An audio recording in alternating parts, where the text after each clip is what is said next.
नमस्कार बच्चों। आज हम विज्ञान विषय के अध्याय नंबर 2 सूक्ष्म जीव मित्र एवं शत्रु को लेकर यहाँ उपस्थित हुए हैं। बच्चों, जैसा कि आप सब जानते हो, हमारी पृथ्वी विविध प्रकार के जीवों से परिपूर्ण है। कहीं पर एक कोशिकीय जीव है, कहीं पर बहुकोशिकीय जीव है।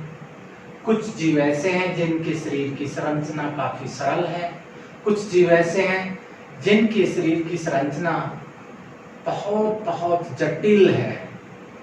और इन्हीं जीवों से परिपूर्ण पृथ्वी पर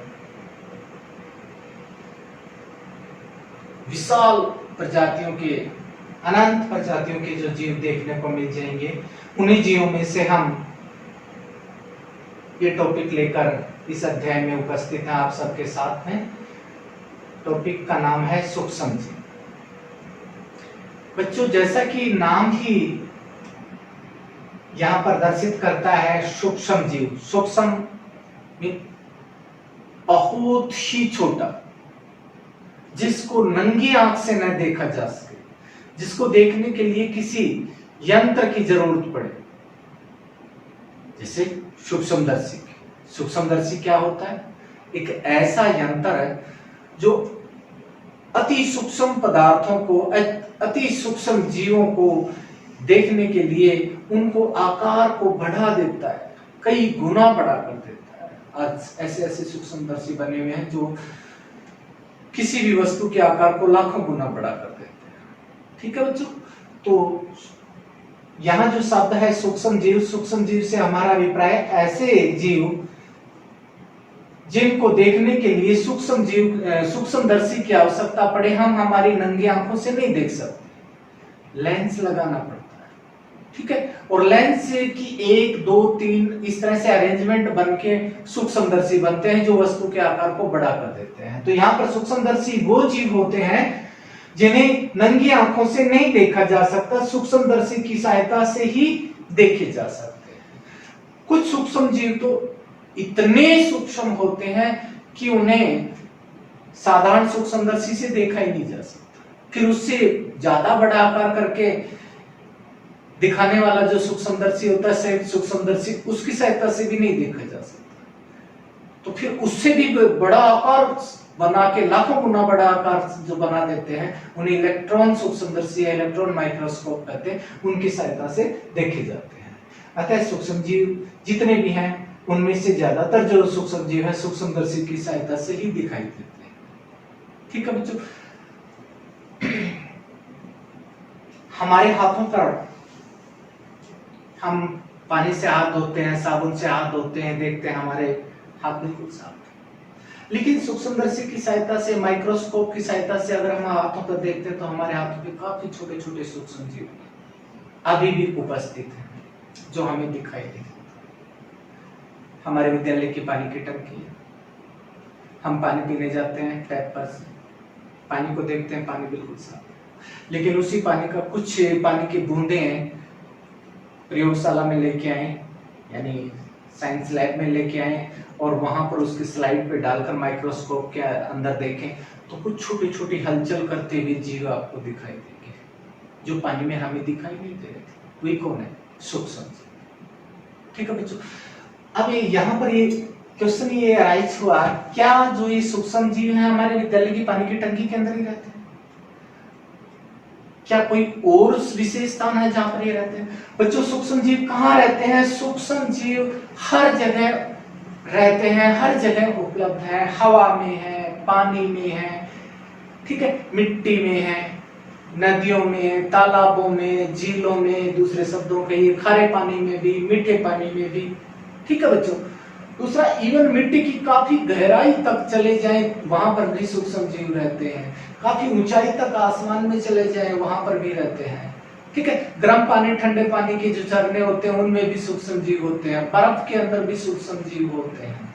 ठीक है बच्चों, इतना ही नहीं, हमारे जो शरीर है इसके अंदर भी सूक्ष्म जीवों की काफी प्रजातियां रहती हैं, हर जीव के शरीर के अंदर। ठीक है बच्चों, अब हम इन सूक्ष्म जीवों की बात करें, अलग अलग वर्गों में बांटा जाए तो सूक्ष्म जीवों को कितने वर्गों में बांटा जाता है? सूक्ष्म जीवों को बच्चों मुख्यतः 4 वर्गों में बांटा जाता है। पहला वर्ग आता है जीवाणु, दूसरा आता है कवक या फफूंदियां, तीसरा वर्ग आता है बच्चों प्रोटोजोआ, चौथा आता है शैवाल। सूक्ष्म जीवों के ये 4 वर्ग।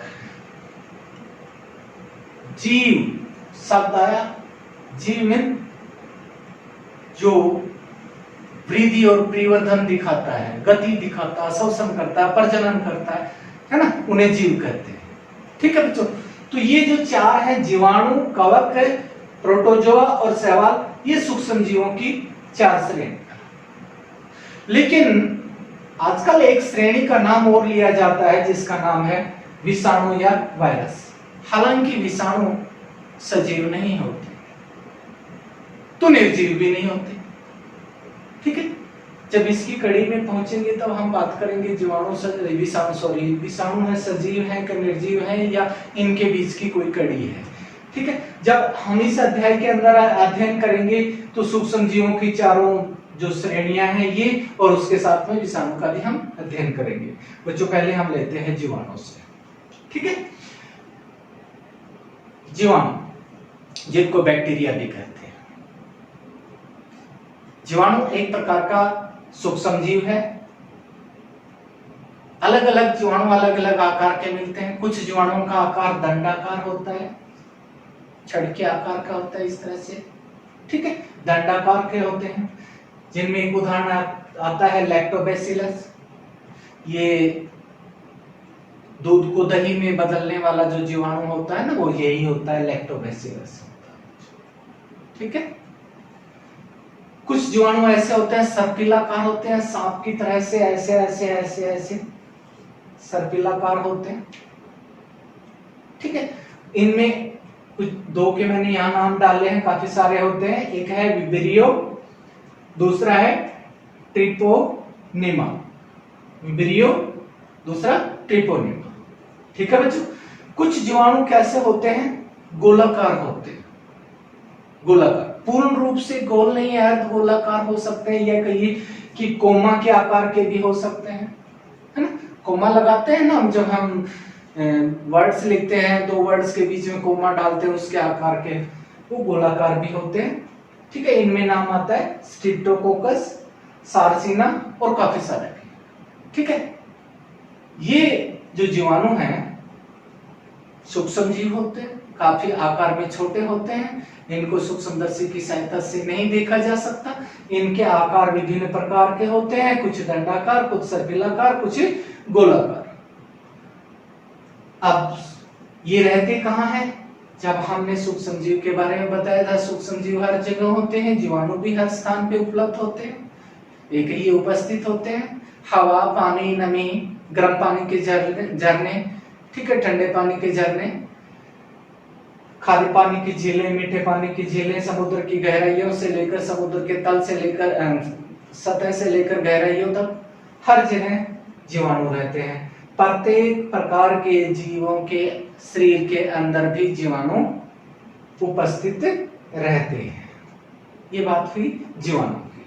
जीवाणु हमारे लिए, हम मनुष्यों के लिए लाभदायक भी हैं, हानिकारक भी हैं। कुछ जीवाणु ऐसे हैं जो हमारे लिए काफी सारे, हमारी जो प्रोसेस है भोजन बनाने की प्रक्रिया है, या दूसरे अन्य वस्तुएं बनाने के, उनमें हमारे लिए हेल्पफुल है। और कुछ ऐसे भी स्थान पे हम देखते हैं कि जीवाणु हमारे लिए हानिकारक हैं, काफी सारे रोग पैदा कर देते हैं। ठीक है बच्चों, तो जीवाणु हमारे लिए लाभदायक भी है, हानिकारक भी है। इनके बारे में बाद में डिस्कस करेंगे। अगला चरण लेते हैं बच्चों हम कवक या फफूंदियां। कवक और फफूंदियां एक प्रकार के पौधे ही होते हैं जिनमें क्लोरोफिल नहीं होता। ठीक है बच्चों, कवक और फफूंदियां एक प्रकार के पौधे ही होते हैं जिनमें क्लोरोफिल नहीं होती। ठीक है, ये भी सूक्ष्म जीवों के वर्ग में ही इनको रखा जाता है। कवक एक कोष के भी हो सकते हैं, बहुकोष के भी हो सकते हैं। कहने का मतलब इनका शरीर अपने आप में एक कोशिका भी हो सकता है। कोशिका के बारे में आप जानते होंगे, जिस तरह से भवन का निर्माण करते हैं, उसमें छोटी छोटी ईंटें लगाई जाती हैं और फिर ईंटों की संख्या बढ़ाती जाओ, भवन काफी बड़ा हो जाता है। अगर ईंटों की संख्या कम रखते हैं तो भवन क्या रह जाएगा, छोटा हो जाएगा। तो भवन निर्माण के लिए छोटे से छोटी इकाई कौन होती है, कोशिकाएं होती है। इसी तरह से शरीर के निर्माण के लिए भवन निर्माण के लिए छोटे से छोटी इकाई कौन होती है, ईंट होती है। इसी प्रकार से शरीर के निर्माण के लिए छोटी से छोटी इकाई कौन होती है, कोशिका होती है। अगर कोशिका को अगर हम थोड़ा सा अध्ययन करें तो कोशिका की चारों तरफ बाहर की जो परत होती है, इसे कौन बोलते हैं, कोशिका झिल्ली बोलते हैं बच्चे। क्या बोलते हैं, कोशिका झिल्ली। और इस कोशिका झिल्ली के अंदर जो द्रव पदार्थ भरा होता है, इसे कहते हैं हम कोशिका द्रव्य कहते हैं। और इसके अंदर ये गोलाकार जो संरचना मैंने दर्शाई है, ये होता है केंद्रक होता है। तो कहने का अभिप्राय, एक कोशिका है हमारे शरीर के अंदर से लगभग 1 ट्रिलियन, 4 ट्रिलियन, 5 ट्रिलियन, इस तरह से अलग अलग जीवों के शरीर में है ना, बहुत ज्यादा कोशिकाएं होती है। जिस जीव में ज्यादा कोशिका है उसका आकार बड़ा होगा। एक कोशिका से ही जीव बना है तो वो एक कोशिकीय है, एक से अधिक कोशिकाओं से बना तो बहुकोशिकीय है। तो यहाँ पर हम बात कर रहे थे कवक की। कवक एक कोशिकीय भी होती है, बहुकोशिकीय भी होती है। और ये एक प्रकार के पौधे बताए मैंने जिनके अंदर क्लोरोफिल नहीं होता। ये कहाँ पाई जाती है, हर स्थान पे कवक उपलब्ध है।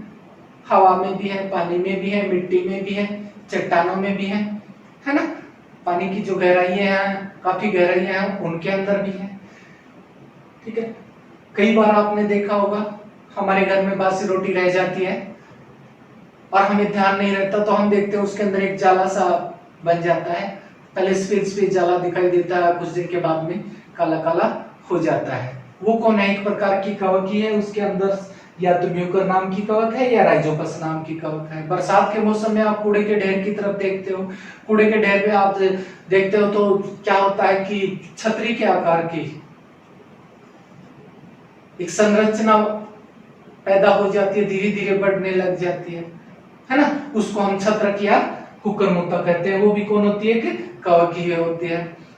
ठीक है, विवाह शादियां या वैसे फंक्शंस इत्यादि के अंदर, या आप मार्केट में मिठाई की दुकान पे जाते हैं तो जलेबी शब्द सुना होगा, एक मिठाई कहते हैं जलेबी। जलेबी किससे बनाई जाती है, मैदा से बनाई जाती है। मैदा को सड़ाने के लिए एक कवक का प्रयोग किया जाता है। ठीक है, उस कवक का नाम कौन होता है, खमीर होता है। ठीक है बच्चों, और इसी प्रकार से अन्य और है, पेनिसिलियम है, एस्पेरिजिलस है या एस्पेरजिलस नाम से भी बोलते हैं इसको, है ना। ये कवक है। हमारी बहुत सारी बीमारियां हैं, त्वचा से संबंध की बीमारियां हैं, उनको दूर करने के लिए पेनिसिलियम नाम की कवक है, उससे पेनिसिलिन नाम की दवाई बनाई जाती है। एस्पेरजिलस से तो आपने आमतौर पे देखा होगा, कई बार गीला आटा है, आपकी मम्मी भूल जाए, रख जाए किचन में, और हम घूमने फिरने चले जाएं, मम्मी के नानी के घर चले जाएं या और कहीं हिल स्टेशन पे घूमने चले जाएं, है ना, कहीं भी चले जाएं, और कुछ दिन के बाद वापस आते हैं तो आटा सड़ा हुआ होता है, उसमें काला काला सा जमा हुआ होता है ना। वो काला काला सा जो हिस्सा जो बना हुआ है आटे के अंदर, वो कौन है, कवक है। वो कौन है, एस्पेरजिलस है। और एक बेस्ट एग्जांपल और है जहां पर एस्पेरजिलस नाम की कवक को देखा जाता है। आप मूंगफली बहुत खाते होगे सर्दियों में, है ना। मूंगफली को जब उसका छिलक उतारते हैं तो उसके अंदर से उसका बीज आता है ना। उस बीज को देखते हैं तो कई बार वो बीज काला काला सा हो जाता है, उसमें चूर्ण, काला काला चूर्ण सा मिलता है। दो उसको ऐसे लाते हैं तो धुएं की तरह से उठता है। वो जो काला काला पदार्थ है मूंगफली के अंदर, वो कौन होता है, एस्पेरजिलस कवक ही होती है। ठीक है बच्चों, ये सूक्ष्म जीव कौन सा है, कवक है।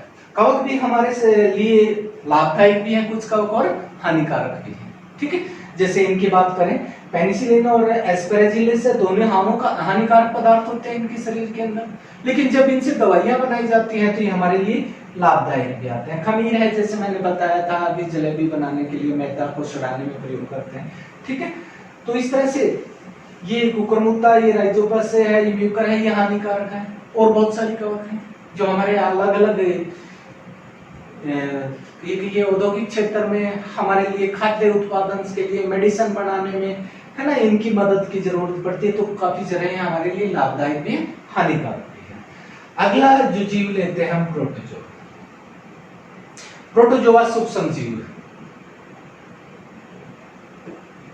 जो आमतौर पे एक कोशिकीय होते हैं, लेकिन कुछ प्रोटोजोआ बहुकोशिकीय भी है। ठीक है बच्चों, एक कोशिकीय जो सूक्ष्म जीव है, प्रोटोजोआ है, उसको आप देख सकते हो। हमारे स्कूल की पानी की टंकी से थोड़ा सा पानी लिया और प्रयोगशाला में आए और ग्लास की जो स्लाइड है उसके ऊपर हमने डाला और माइक्रोस्कोप के अंदर से देखेंगे तो एक गोल गोल संरचना सी दिखाई देगी, हिलती डुलती सी। कभी उसका आकार बदल जाता है ना, इरेगुलर शेप से होता है, अंदर से ये होता है, कभी फिर ये शेप दूसरी तरह से बदल जाती है। इस संरचना को हम क्या कहते हैं? अमीबा कहते हैं बच्चों। क्या कहते हैं इसको? अमीबा कहते हैं। ये एक प्रोटोजोआ ही है। हमारी पानी की टंकी में अमीबा के स्थान पे हमें यूग्लिना भी दिखाई दे सकता है, इस तरह के आकार का होता है। ठीक है, इस तरह के आकार का ये भी दिखाई दे सकता है। ये भी कौन होता है? एक कोशिकीय प्रोटोजोआ होता है। पैरामीशियम हो सकता है। ठीक है, पैरामीशियम से यहाँ से यूग्लिना से थोड़ा सा मिलता जुलता ही ऐसा है, थोड़ा सा आकार में है। पैरामीशियम हो सकता है, जियार्डिया हो सकता है, प्लाज्मोडियम हो सकता है। प्लाज्मोडियम के बारे में तो बच्चों आप अच्छी तरह से जानते हो। आपको तो मादा एनाफ्लीज मच्छर है, जब हमारे शरीर को किसी हिस्से को काटता है तो उसकी लार हमारे रक्त में मिल जाती है। उसकी लार के अंदर से एक सूक्ष्म जीव होता है, वो कौन होता है? प्लाज्मोडियम्स नाम का प्रोटोजोआ होता है। अगर वो हमारे शरीर के अंदर रह जाए, उसकी लार के अंदर अगर मच्छर की लार में है तो हमारे रक्त में चला जाएगा और रक्त में से चलता चलता फिर लीवर में चला जाता है। लीवर के अंदर से अपना वृद्धि करना शुरू कर देता है, अपनी संख्या को बढ़ाना शुरू कर देता है प्रजनन के द्वारा। उस समय कौन हो जाते हैं? हम बीमार हो जाते हैं और डॉक्टर के पास जाते हैं तो डॉक्टर कहता है, क्या कहता है? आपको तो मलेरिया नामक रोग हो चुका है। जो मलेरिया होती है वो किसकी वजह से होता है? प्लाज्मोडियम की वजह से होता है। ठीक है बच्चों, हम कई बार स्कूल का पानी पीते हैं या बाहर का पानी पीते हैं तो हमें उल्टी, दस्त इत्यादि हो जाते हैं। तो जो दस्त की जो शिकायत होती है वो कौन? अमीबा की वजह से भी हो जाता है। पानी में काफी मात्रा में अगर अमीबा चला जाता है तो ये कौन से? इस प्रोटोजोआ की वजह से ही होता है। ये जो एक सूक्ष्म जीव है, इनके आकार काफी छोटे भी हो सकते हैं, बड़े भी हो सकते हैं। ये जो छोटे छोटे जो सूक्ष्म जीव होते हैं, इनके आकार मापने के लिए एक इकाई बनाई गई है। जिस तरह से लंबाइयां मापने के लिए सेंटीमीटर होता है, मीटर होता है ना, किलोमीटर होता है। बड़ी दूरियों को मापना हो तो बहुत छोटी छोटी सेंटीमीटर, मिलीमीटर से भी काफी छोटी छोटी साइज होती है, उनको मापने के लिए एक इकाई बनाई गई है। उसका नाम है माइक्रोन।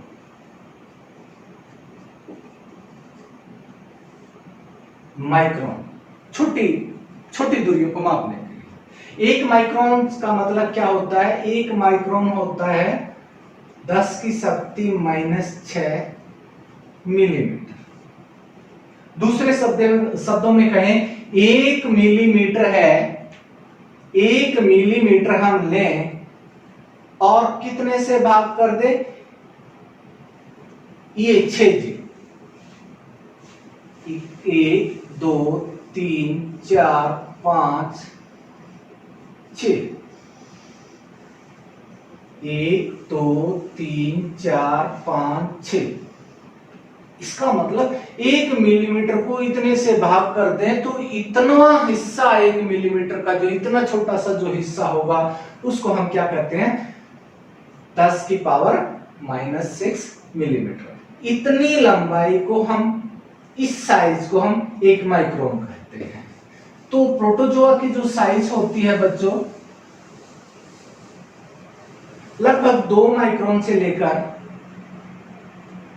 200 माइक्रोन तक हो सकती है। ठीक है, कुछ प्रोटोजोआ, लेकिन आमतौर पे प्रोटोजोआ कौन होते हैं? बहुत छोटे होते हैं, 1-2 माइक्रोन से भी छोटे होते हैं, 1 माइक्रोन से भी छोटी साइज के हो जाते हैं। ठीक है, ये प्रोटोजोआ के बाद अब आता है प्रोटोजोआ कहाँ रहते हैं? जैसे कि सूक्ष्म जीव बताए सारे, इन सभी जगह पे प्रोटोजोआ उपलब्ध होते हैं। जीवों के शरीर में भी होते हैं, बाहर भी होते हैं, हवा में, पानी में, हर जगह उपलब्ध होते हैं। अगला आता है बच्चों शैवाल। ये एक प्रकार के पौधे ही होते हैं जिनमें जड़ तना नहीं होता। ठीक है, लेकिन एक पत्ती के जैसी संरचना ही होती है ये, ठीक है। और उस संरचना, हालांकि पत्तियों में जो सारी जो चीजें होती हैं वो इनमें नहीं होती, लेकिन क्लोरोफिल होती है इनके। तो शैवाल होते हैं एक प्रकार का सूक्ष्म जीव है। हम कहाँ देख सकते हैं इसको? पानी की टंकी के पास जाए, वहां पर सतह के ऊपर जो हरा हरा जो पदार्थ सा जमा हुआ है, टंकी की दीवार जहां पर नमी है वहां पर जो हरा हरा पदार्थ जमा हुआ है, या और कहीं भी गीली दीवार है वहां पर हरा हरा हिस्सा सा है ना, थोड़ा थोड़ा सा हल्का नीला हिस्सा सा, इस तरह की जो संरचनाएं हैं वो कौन है बच्चों? शैवाल है।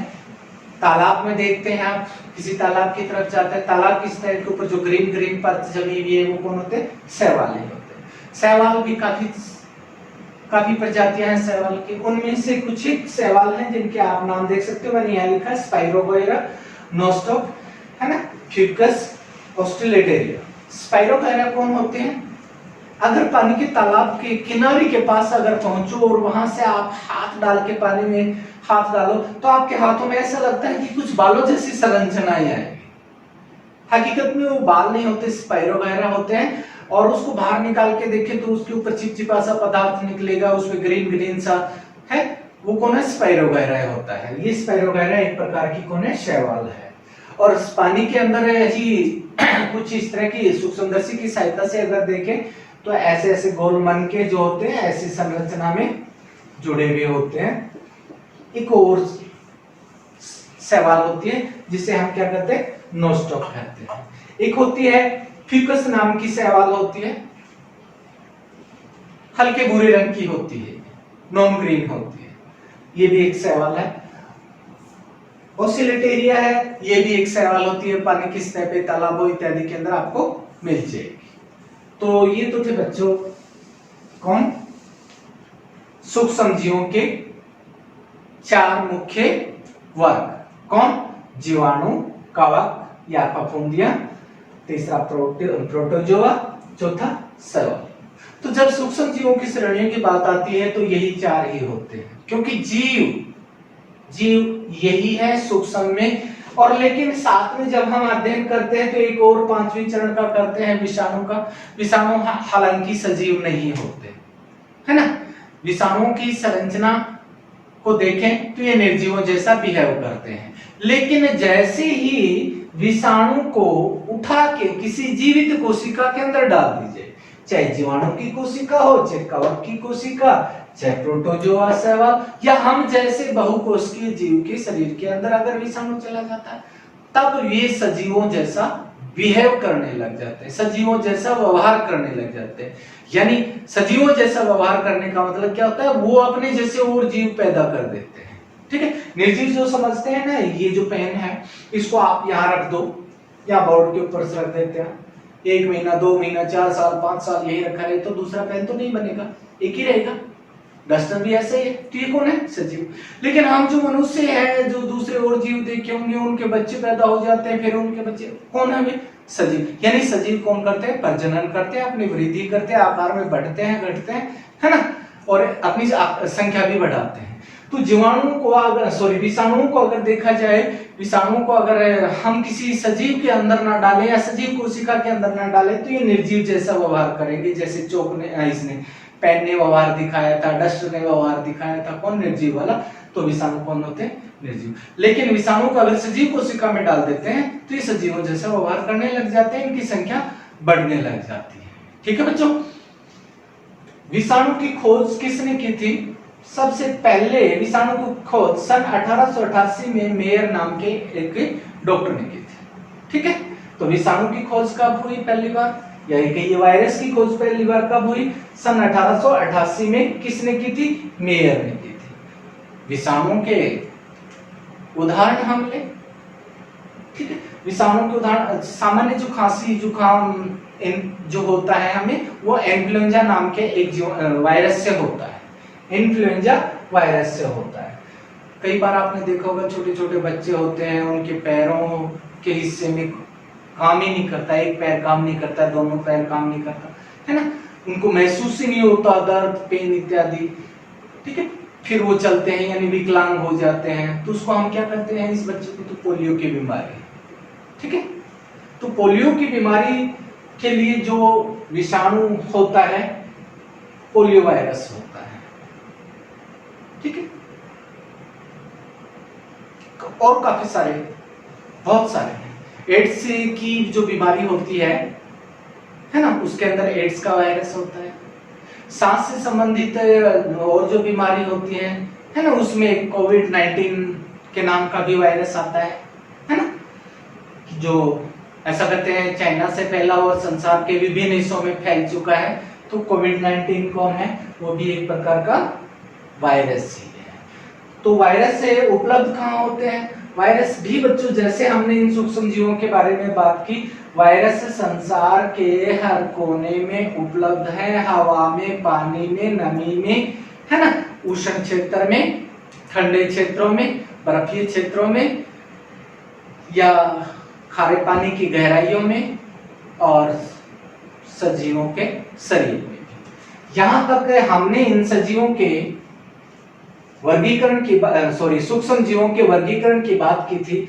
अब हमने जैसे ही इस चैप्टर का नाम को देखा था, सूक्ष्म जीव, मित्र एवं शत्रु, तो हम आगे अध्ययन करेंगे कि इन सूक्ष्म जीवों से हम मनुष्य को कौन कौन से फायदे होते हैं। अगर हम इन सूक्ष्म जीवों के फायदे गिनाते जाएं, इससे ये फायदा हो रहा है, ये हो रहा है, दूसरा ये हो रहा है, तो इन फायदों को देखते हैं तो सूक्ष्म जीव हमारे हैं मित्र। अगर इन सूक्ष्म जीवों के हम किसकी बात करें, इनके हानिकारक प्रभाव जो हमारे शरीर के ऊपर पड़ते हैं, या हमारे अन्य जो कार्यों में, वस्तुओं को खराब होने में, भोजन को खराब होने में, है ना, किसी भी तरह से उनकी बात करेंगे, तो हम कहेंगे सूक्ष्म जीव क्या है? हमारे शत्रु है, ठीक है बच्चों। इन सूक्ष्म जीवों में जो जीवाणु है, कवक है, प्रोटोजोआ है, जो वायरस है, इनसे मनुष्य के शरीर के अंदर काफी बीमारियां भी हो जाती है, ठीक है। हमारे शरीर के विभिन्न हिस्सों में कहीं पे ये फेफड़े प्रभावित हो रहे हैं, है ना, कहीं पे शरीर का दूसरा अंग प्रभावित हो रहा है, इन सूक्ष्म जीवों से ही जो प्रभाव आते हैं। तो कहने का मतलब है ये सूक्ष्म जीव हमें बीमारियां भी पैदा कर सकते हैं, और किसी भी बीमारी का जो जनक होता है उसे बच्चों रोगाणु कहते हैं। क्या कहते हैं? रोगाणु। बीमारी फैलाने वाले छोटे छोटे अणु या सूक्ष्म जीव, उन्हें हम क्या कहते हैं बच्चों? रोगाणु कहते हैं, ठीक है। तो सूक्ष्म जीव क्या करेंगे? रोगाणु का भी काम करते हैं, और उन सूक्ष्म जीवों को एक स्थान से दूसरे स्थान पे ले जाने वाला कोई भी माध्यम है, जैसे हवा के द्वारा सूक्ष्म जीव एक स्थान से दूसरे स्थान पे है, पानी के द्वारा एक स्थान से दूसरे स्थान पे, भोजन के द्वारा, कि किसी व्यक्ति को छूने से आए, तो ये कौन है? रोगाणु को या बीमारी फैलाने वाले अणुओं के वाहक हैं। क्या है? वाहक।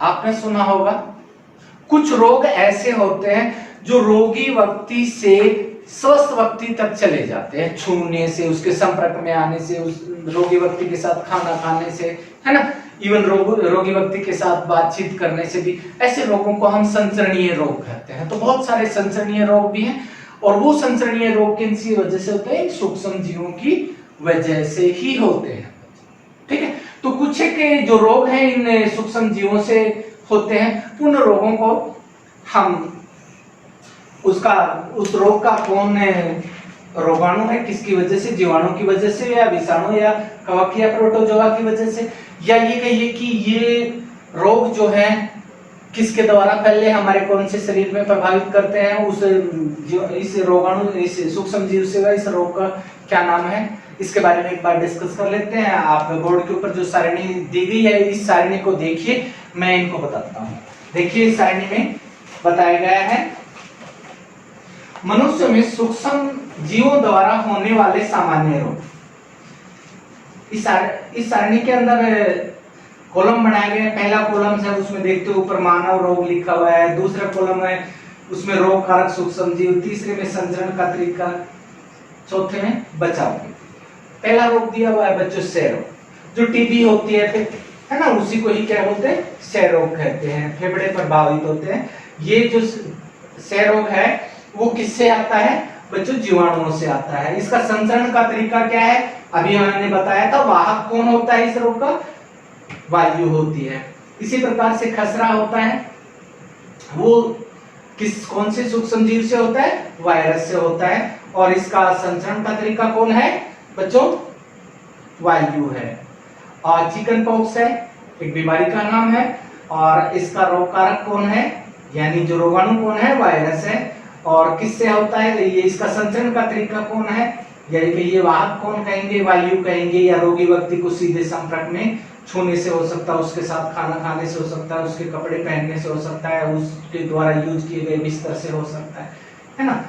अगला रोग की बात करें, पोलियो की बात करें, यहाँ पोलियो दिया हुआ, पोलियो वायरस के द्वारा होता है। और संचरण का तरीका कौन है, वायु के द्वारा, जल के द्वारा, या संदूषित भोजन इत्यादि के द्वारा भी हो सकता है। ये जो रोग बताए गए इनके बचाव के तरीके हैं, ये सारे के सारे रोग कौन है, संचरणीय रोग है।